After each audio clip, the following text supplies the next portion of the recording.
अकबर अपनी छोटी बेगम के साथ तफरीक के लिए निकले थे। सवारी राजमहल से जैसे ही बाहर निकली, बेगम की नजर एक गरीब आदमी पर पड़ी जो शाही बाग की दीवार के पास खड़ा धूप सेक रहा था।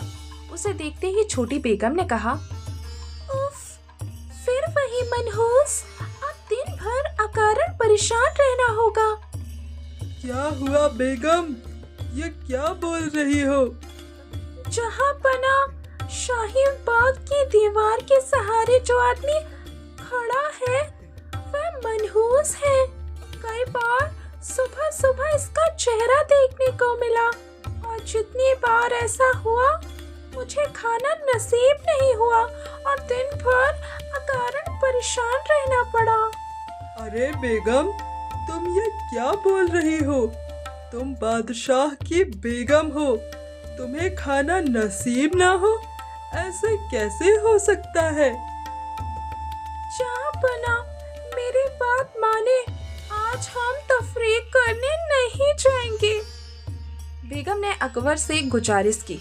अपने तफरीक के कार्यक्रम में पड़े इस खलल से खिन्न अकबर ने उस गरीब आदमी को पकड़कर बुलवा लिया और यह जानने के लिए कि वह आदमी वाकई मनहूस है या नहीं, उसे अपने कक्ष के सामने वाले कमरे में ठहरा दिया। दूसरे दिन सुबह जाकर वे उस गरीब आदमी का चेहरा खुद देखा और अपनी सामान्य दिनचर्या में लग गए।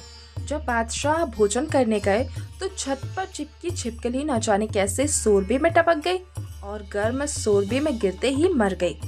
अकबर के जीवन में ऐसी घटना कभी नहीं घटी थी। उन्हें गरीब आदमी के मनहूस होने की बात अचानक से याद आ गई।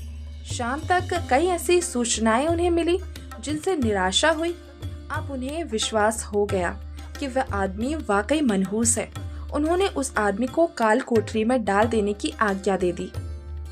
सुबह सुबह तुम्हारा चेहरा किसी को न दिखे, इसीलिए तुम्हारे लिए सबसे अच्छी जगह वही है। जब वह व्यक्ति काल कोठरी की ओर भेजा जा रहा था तब बीरबल महल की ओर आ रहा था। उस व्यक्ति को रोते देखकर उसने उससे रोककर पूछा कि वह क्यों रो रहा है। तब उस व्यक्ति ने बीरबल को अपनी सारी व्यथा कथा सुना दी। बीरबल को लगा कि अकबर जैसा बादशाह ऐसा कदम उठा यह उचित नहीं है। उसने आदमी को ढाढ़स बंधाया। घबराओ मत, तुम जल्द ही आजाद हो जाओगे।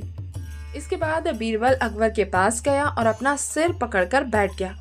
अकबर ने बीरबल से पूछा, क्या बात है बीरबल, तुम किस चिंता में पड़े हो? शाहजहां, जब मैं आपके पास आ रहा था तब मैंने एक आदमी को सिपाही की गिरफ्त में काल कोठरी की ओर जाते देखा। वह व्यक्ति विलाप करते हुए कह रहा था, बादशाह का चेहरा आज सुबह सुबह नहीं देखा होता तो यह नौबत नहीं आती। बादशाह का चेहरा इतना मनहूस होगा, मैंने सोचा न था। अकबर ने जैसे ही ये सुना तो उन्हें ध्यान आया कि वाकई आज सुबह उनके चेहरे को देखकर ही वह गरीब जागा था। अकबर को पूरी घटना में समाये अंधविश्वास का एहसास हो गया, सो तुरंत उस गरीब को छोड़ देने की आज्ञा भिजवा दी।